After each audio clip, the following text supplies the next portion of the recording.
Então, aspectos naturais do continente americano.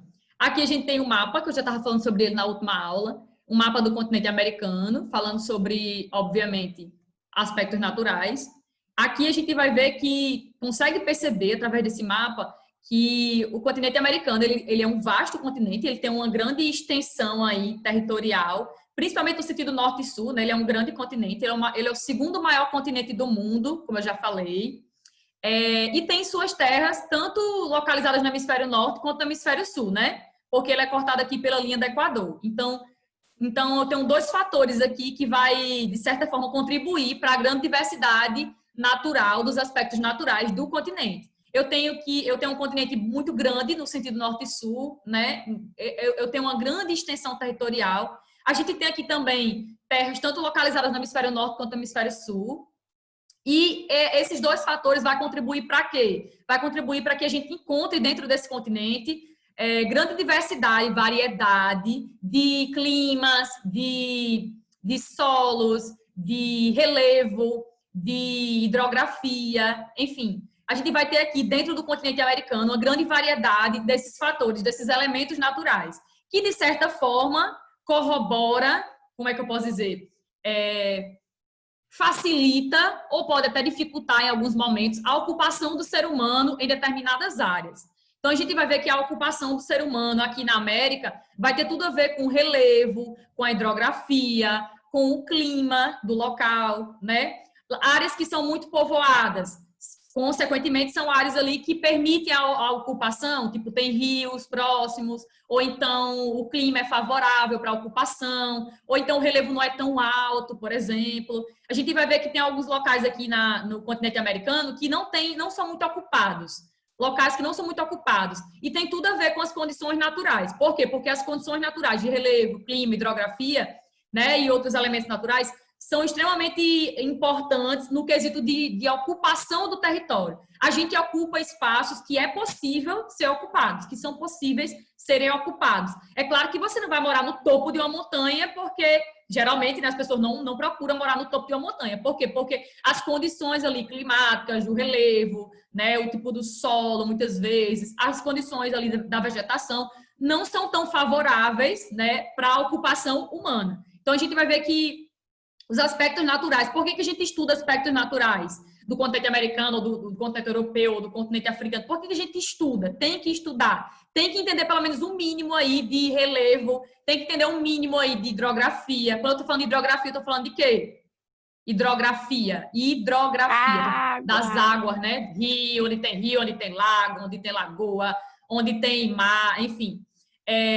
Por que a gente precisa compreender um pouquinho sobre isso? Relevo, hidrografia, vegetação, climas, porque tudo isso contribui para a nossa ocupação, para a nossa exploração do território, né? O ser humano, ele sobrevive através da natureza, né? Não é que a natureza ela determine a nossa vida, mas ela de certa forma, ela cria possibilidades para que a gente consiga viver bem, né? De acordo com as nossas necessidades.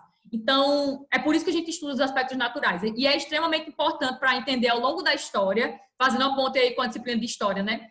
É importante que a gente compreenda os aspectos naturais, porque tem como a gente compreender, por exemplo, por que quando os primeiros europeus a chegar na América, eles começaram a habitar a parte litorânea do leste. Essa parte litorânea leste aqui, ó, à direita do continente americano. Isso tem a ver com o quê? Tem a ver com as condições naturais que eles encontraram nessa parte leste? Totalmente. Tem a ver com as riquezas aí que eles encontraram, riquezas naturais que eles encontraram primeiro nessa parte leste? Sim. Tem a ver com os povos que habitavam, tem a ver com o conhecimento que eles tinham até então, com as tecnologias da época? Sim. Certo? Então, é por isso que a gente estuda. Então, a gente vai ver que, ao estudar os aspectos naturais do continente americano e de qualquer outro continente, isso tem tudo a ver com a ocupação do território, com a exploração dos territórios e tem a ver também com os modos de vida que foram criados ao longo do tempo. Sem contar que você pode dizer até assim para mim agora, professora, mas o modo como nós vivemos hoje, o modo como nós exploramos o território hoje, do ponto de vista natural, né? Tem a ver também com esse processo de ocupação, né?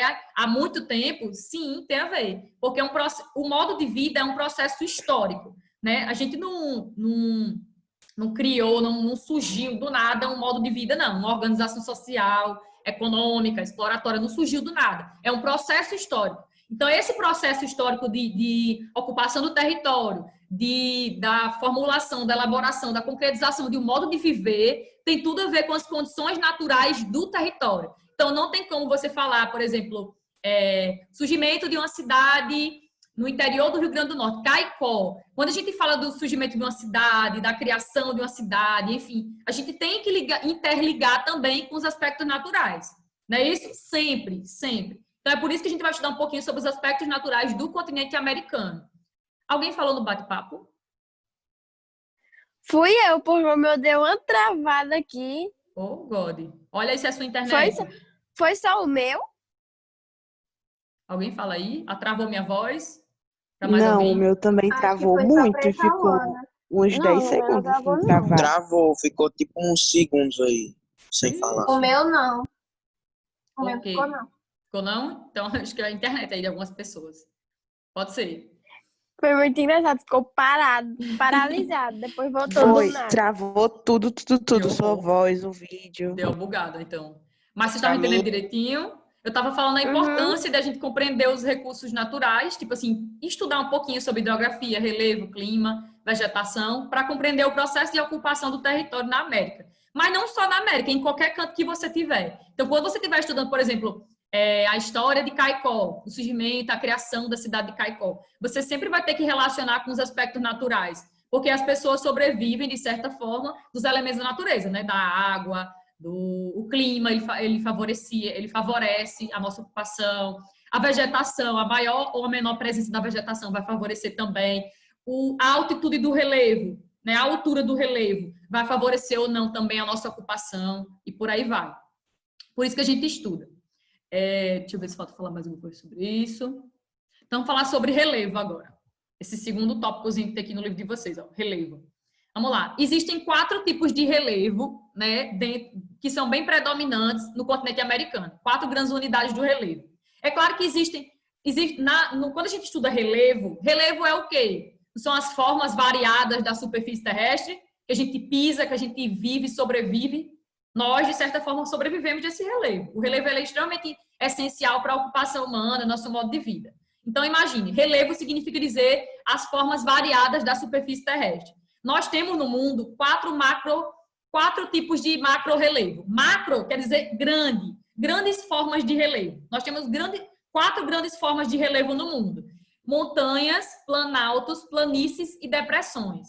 Então, aqui no livro de vocês, vai dizer que no continente americano a gente vai encontrar tanto locais onde a gente vai ter a presença de montanhas, quanto de planaltos, planícies e depressões. Nós temos as 4 grandes unidades de relevo aqui no continente americano.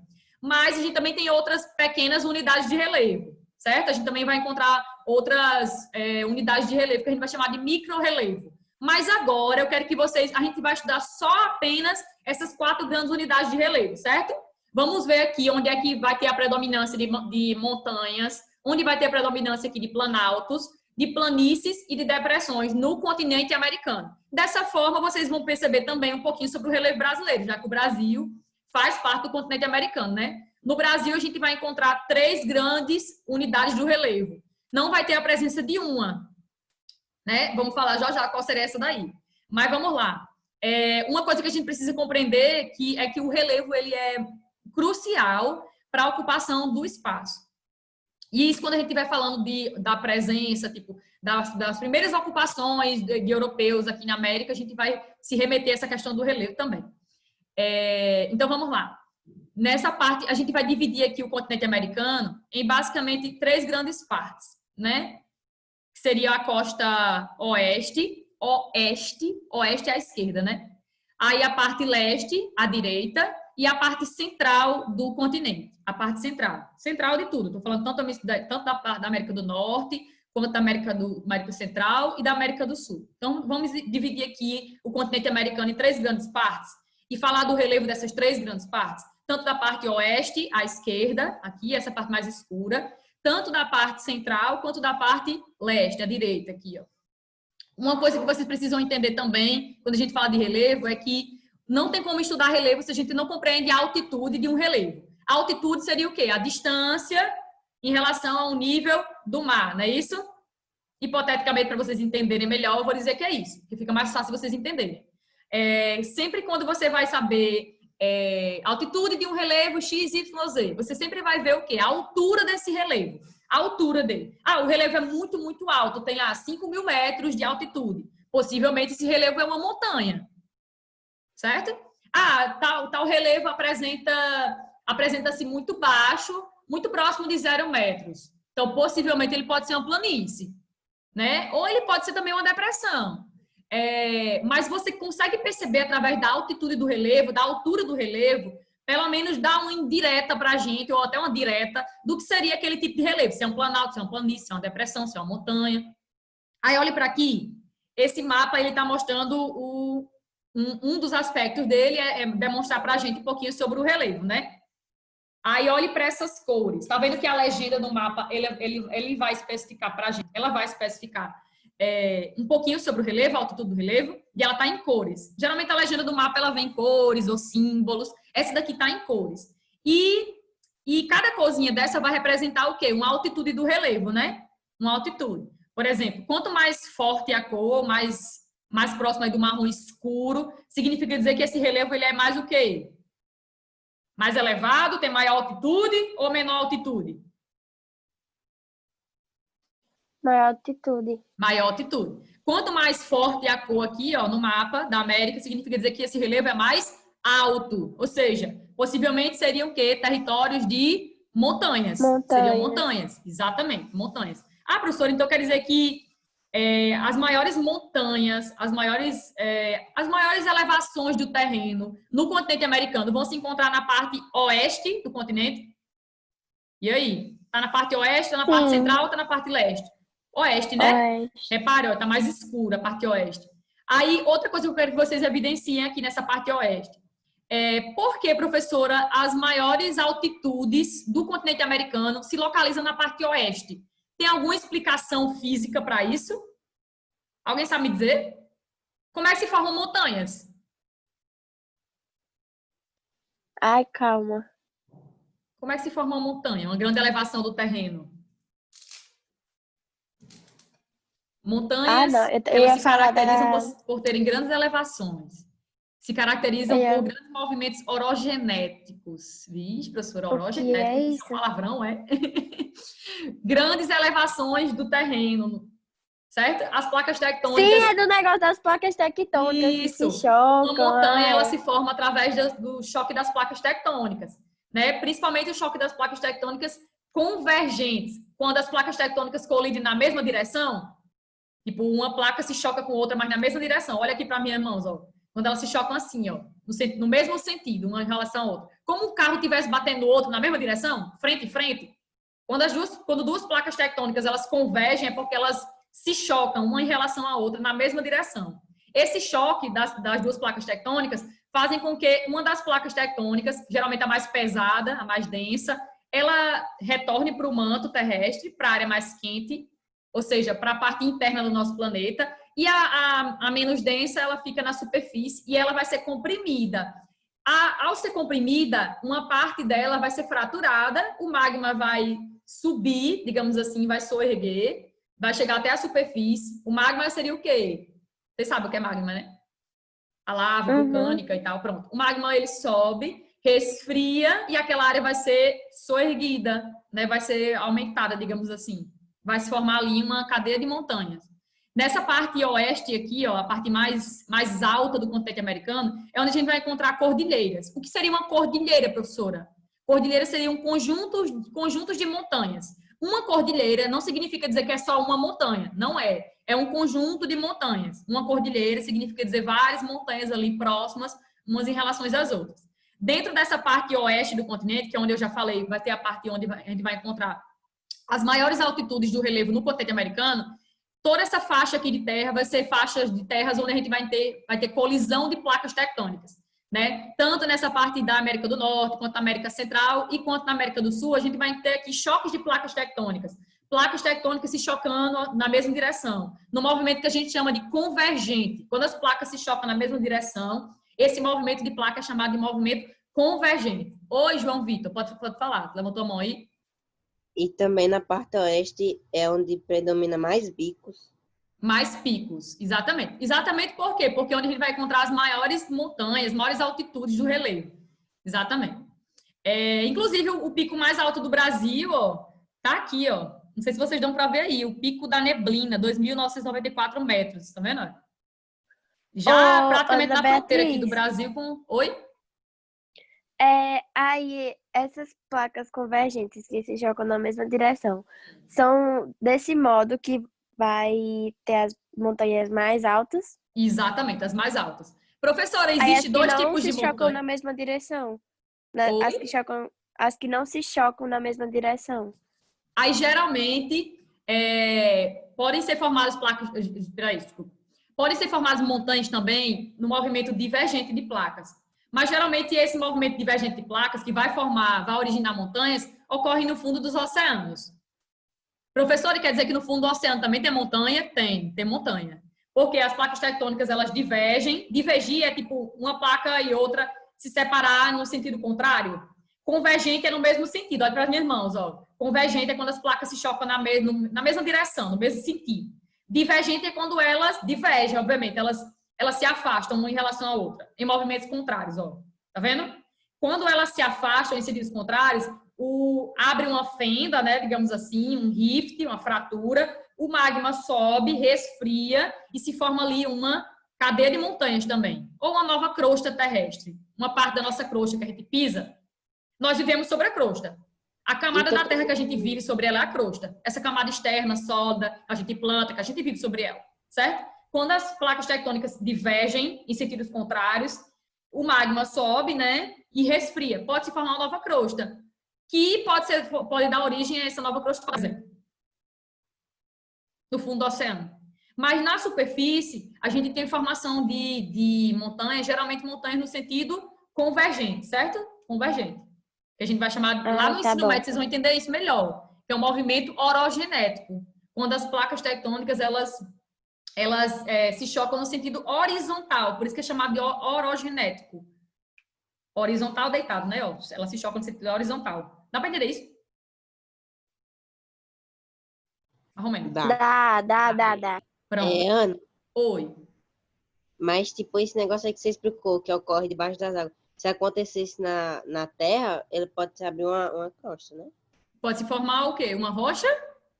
Não, uma abertura no chão. Sim, claro. Pode. A gente chama de falha geológica, né? Pode se formar uma falha geológica. Tipo uma fenda. Existem muitas falhas já. Existe uma bem conhecida, que tem até um filme sobre ela, que é a falha de San Andreas, nos Estados Unidos. Tem até um filme sobre isso. Falha de San Andreas. Acho que é Ana Eu amo Beatriz, esse filme. filme. Pronto. Mas aquilo ali não é não é um limite convergente, nem é um limite divergente, aquela falha. Aquela falha é um tipo de movimento, um tipo de falha chamada transformante. Quando as placas elas colidem no sentido lado a lado, uma em relação à outra, elas meio que se chocam assim, ó, lado a lado. Aí se forma geralmente uma grande falha tectônica, uma grande fenda, um Ana grande buraco Beatriz, na superfície. Oi, que é ativo tectonicamente, ocorre terremoto naturalmente. nesse lugar da Cordilheira dos Andes ocorre muito terremoto. Sim, toda essa Pelo faixa fato, aqui de porque eu terra, pesquisei as fotos e são muitas montanhas, são inclusive acho que foi muitos semana picos. passada, foi semana retrasada, que ocorreu um grande terremoto aqui nessa parte central da América, que atingiu o México. Não sei se vocês viram no noticiário isso aí. Ocorreu um grande terremoto no México, nessa parte oeste aqui, que é uma parte Foi, Deve você até ser, comentou. deve ser agoniante, viu? Tá no meio do terremoto. Se for daqueles grandão, com certeza. deve dar um Mas, negócio tão Então ruim. quer dizer que essa parte Já da foi pro povo América com aquele do lado ciclone. oeste, então quer dizer que nessa parte da América do lado oeste a gente tá praticamente na pontinha da placa tectônica. a gente está sobre uma grande placa tectônica. A gente está longe, pronto, só para simplificar. A gente está longe do choque de placa tectônica. O Brasil é um país que está no centro de uma placa tectônica. Todo o Brasil está mesmo em cima de uma placa chamada sul-americana. Eu tenho um negócio aqui para mostrar para vocês vão entender melhor. Eu entendi, mas eu tô dizendo assim, da América toda, dessa parte da América do Olha, Sul. estão vendo esse mapa? Yes. Pronto. Aqui eu tenho as principais placas tectônicas do mundo. Ó, o Brasil tá aqui, ó. Todo o território brasileiro tá sobre essa placa aqui, placa sul-americana. Repare que a placa sul-americana, ela tá divergindo, ó, sentido contrário, ó, tá vendo? Ó? Ela está se afastando da placa africana aqui no meio do Oceano Atlântico. Então, repare que os grandes terremotos que ocorrem aqui não estão bem distantes do Brasil, tá vendo? Porque está no meio do Atlântico. E na parte oeste também está um pouco distante do Brasil. Olha aqui, ó. A placa de Nazca está convergindo, ó, se chocando na mesma direção com a placa sul-americana. Mas repare que está longe do Brasil. Tá vendo? Está um pouco longe, sim. Ó, pouco não, muito longe. Do território brasileiro. Mas o oeste tá da América do Sul está bem na pontinha. Mas o quê? O oeste da América do Sul está na pontinha. Tá mesmo no choque das placas, tá vendo? Ó, aqui na América do Sul. Por isso que tem muito terremoto nessa parte oeste, ó. Aqui também na região da América Central, ó, tem placa se chocando também aqui. Tem placa aqui na América do Norte se chocando. É por isso que as maiores montanhas do continente americano vão se formar exatamente nessa parte oeste aqui, ó. Exatamente. Por quê? Porque são áreas que ainda existem muita atividade tectônica. São áreas de choque de placa tectônica convergente.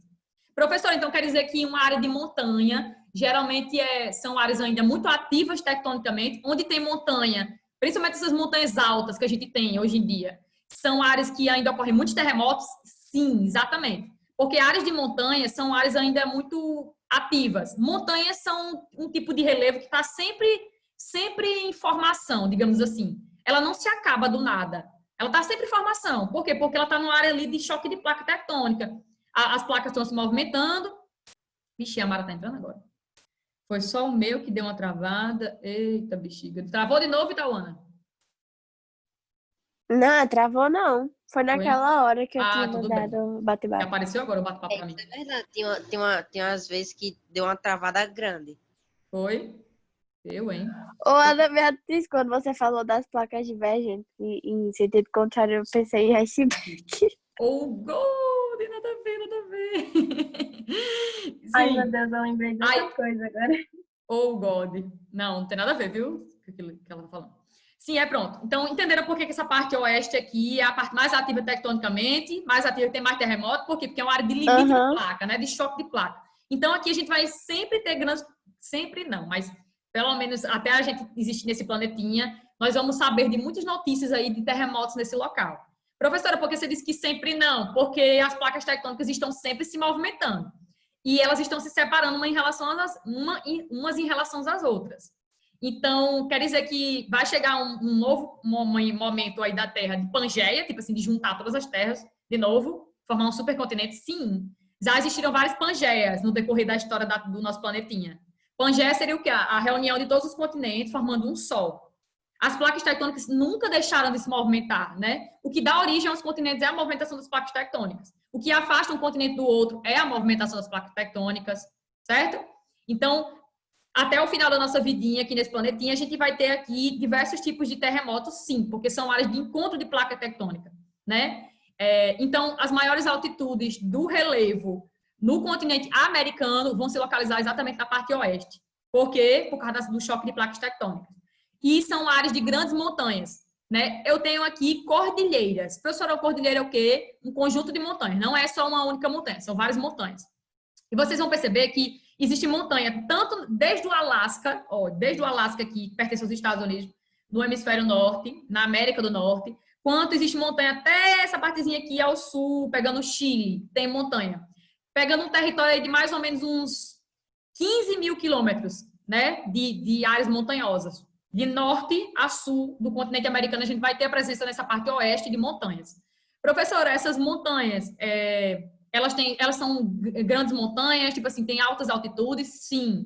Professora, quer dizer também que são áreas jovens, tipo assim, são montanhas jovens? O que seria uma montanha jovem e o que seria uma montanha antiga, professora? Existe diferença de montanha jovem para montanha antiga? Existe. Essas áreas de grandes choques de placas tectônicas, geralmente são áreas de montanhas jovens. Jovem. Professora, o que seria jovem? Tipo assim, que se formou há pouco tempo, há uns poucos milhões de anos? Sim. Montanha jovem que se formou na história da Terra Nosso planetinha ele tem em torno de 4,5 a 4,7 bilhões de anos. Bilhões. 4,5 a 4,7 bilhões de anos. Então, todas as montanhas que se formaram tipo, há poucos milhões de anos, sei lá, há 60, 100 milhões de anos, são montanhas que a gente vai considerar montanhas jovens. E essas montanhas jovens, elas se localizam aqui, nesses grandes choques convergentes de placas tectônicas, tipo o Himalaia, é uma montanha considerada jovem. Algumas montanhas aqui pegando o continente europeu com o continente asiático, também são montanhas jovens, montanhas que se formaram há pouco tempo. Mas existem também montanhas antigas. Professora, então, o que seria uma montanha antiga? Montanha antiga, obviamente, como o próprio nome está dizendo, são montanhas que se formaram na idade geológica do planetinha, né, há muito mais tempo do que as montanhas jovens, recentes. Professora, me diga uma coisa, qual das montanhas vão ser mais altas, vão ser mais elevadas? Vão ser as montanhas jovens ou vão ser as montanhas mais antigas? Diga aí, alguém sabe? Quais montanhas vão ter maiores alturas em relação ao nível do mar? Vão ser as montanhas jovens ou vão ser as montanhas antigas? Eu acredito que tem mais a ver com a localidade meu Deus do céu, do continente. Tipo, se ele tá mais próximo do choque, essas coisas. Então, mas a questão é, as montanhas que são mais altas, as montanhas mais altas do mundo, elas são montanhas jovens ou elas são montanhas antigas? As maiores montanhas do mundo. Não, eu acho que são as jovens, porque as antigas, elas são desgastadas com o tempo pela ação dos ventos. Exatamente. A gente pensa que por ser antigo deve ser mais alto, porque se formou um tempo mais, né, mais antigo da história da Terra, mas não. As montanhas antigas, elas são mais desgastadas pela ação dos ventos, da chuva, da temperatura, enfim, de N fatores que vai desgastando aquele tipo de relevo, né? Uma montanha é um tipo de relevo. Aí, as montanhas mais jovens, elas são as montanhas mais altas. Por quê? Porque elas não foram tão desgastadas pela erosão, né? Que desgasta e transporta ali os sedimentos daquela montanha para outras áreas. Então, as montanhas mais jovens são as maiores montanhas, maiores altitudes do relevo do mundo inteiro. Então, onde você encontrar montanhas muito altas, possivelmente aquilo ali é uma montanha jovem. Montanhas jovens são mais altas, porque não foram tão desgastadas quanto as montanhas antigas. É por isso que as pessoas, na geografia, existe uma discussão muito grande se no Brasil existe montanha ou não. Já existiram grandes altitudes do relevo no Brasil, superiores até o Pico da Neblina, né, que é quase 3 mil metros aqui no Brasil. O maior pico do Brasil é o Pico da Neblina, que fica na região norte do Brasil. Mas não chega nem a 3 mil metros. Mas a gente já teve relevo mais alto no Brasil. Alguns geógrafos, eles dizem que no Brasil existem montanhas antigas, que, pelo processo de erosão, de desgaste ali daquele relevo, daquela montanha, se tornou planalto ou se tornou uma serra hoje em dia. Foi desgastado tanto no decorrer do tempo que se tornou uma outra unidade do relevo. Aí, isso realmente é verdade, isso aconteceu. No Brasil já existiram altas feições do relevo, mas no tempo em que o Brasil era junto com a África, né, que existia, sim, já grande movimentação de placas tectônicas. Né, num período aí geológico da Terra mais antigo, já existiam grandes feições do relevo. Mas quando o Brasil se separou da África, né, e o relevo começou a ser desgastado pela ação dos agentes erosivos, o que é que aconteceu com essas montanhas aí que existiam, essas grandes feições do relevo que existiam no Brasil? Elas foram todas erodidas, né, desgastadas, e começaram a diminuir em altitude, em altura, né, se tornaram planaltos ou se tornaram grandes serras, que existem até hoje no Brasil. Então, a gente diz que no Brasil não existem montanhas jovens, não existem dobramentos modernos. Vocês vão estudar lá na frente, no ensino médio, estrutura geológica do relevo. E tem uma estrutura geológica do relevo chamada dobramento moderno. Dobramento moderno é nada mais, nada menos do que uma montanha jovem. No Brasil, a gente não tem montanha jovem. A gente diz, entre aspas, que a gente tem montanhas antigas, né? Que hoje em dia não são mais chamadas de montanhas, são planaltos ou são serras, né? Não são mais relevos aí muito altos. Então, é por isso que hoje em dia a gente diz que no Brasil existem 3 grandes feições do relevo. Existem 3 grandes unidades do relevo no Brasil. Planaltos, planícies e depressões. Os planaltos, muitas vezes, eram áreas que no passado seriam grandes elevações e hoje em dia, né, por causa da atividade erosiva, se tornaram mais baixas, áreas mais baixas do relevo. Deu para entender isso aí?